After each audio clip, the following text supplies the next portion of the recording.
Uh, Hello, my name is Gina Hollinday, and I would like to welcome you to the 2020 Minnesota GIS Consortium. I will be talking to you a little bit about what it's like using GIS in the classroom. So, I'm a teacher at Denfeld High School, where I teach primarily AP History and CITS courses, specifically psychology, C&C law, and economics. So first, there's some advantages that we probably all understand and relate to in terms of how we can use GIS in the classes or in the schools.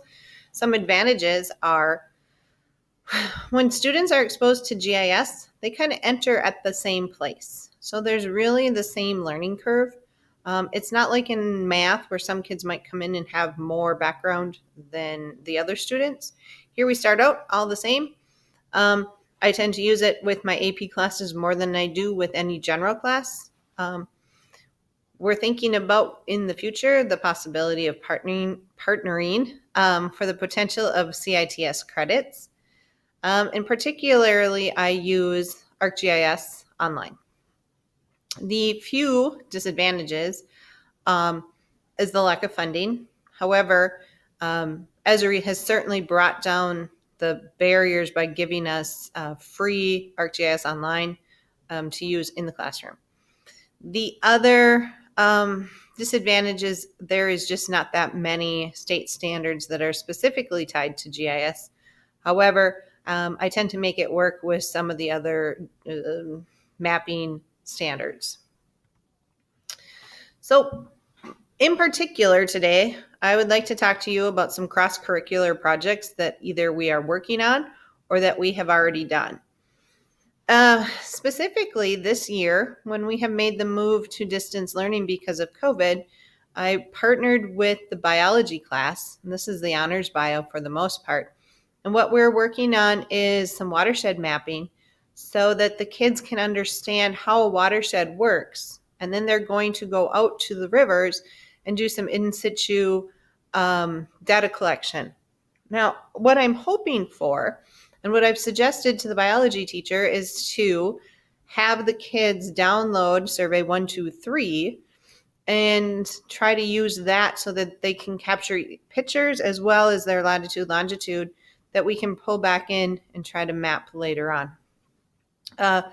Obviously, with distance learning, we don't have access to the desktop, and so it's going to be a little bit more difficult, however, not impossible for them to be able to work with this data.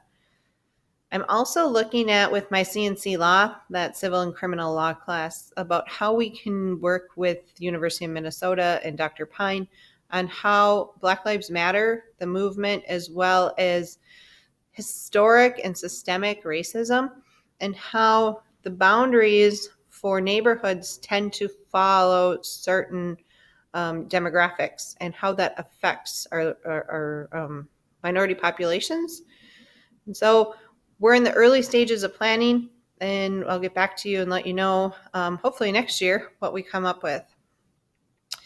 I think if we were in the class right now, it would be fun to have kids in our U.S. history class working on elections and doing some, mapping in terms of where we're at in the polls, and then, of course, some mapping after the results start to come in.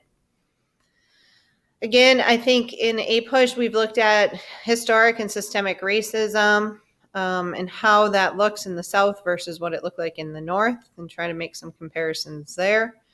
And then I've actually used it in my economics class, where we've worked on some site selection for when they get to a part where they kind of have to reinvent or invent a business.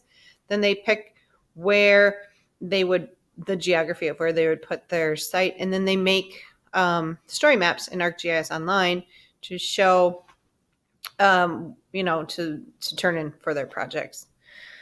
I think the direction that I see GIS moving in our school is as a facilitation tool, where student learning is now focused on learning the content while supporting it with the GIS. All right, if you have any questions, let me know. I'm at gina.hollinday@isd709.org. See you later.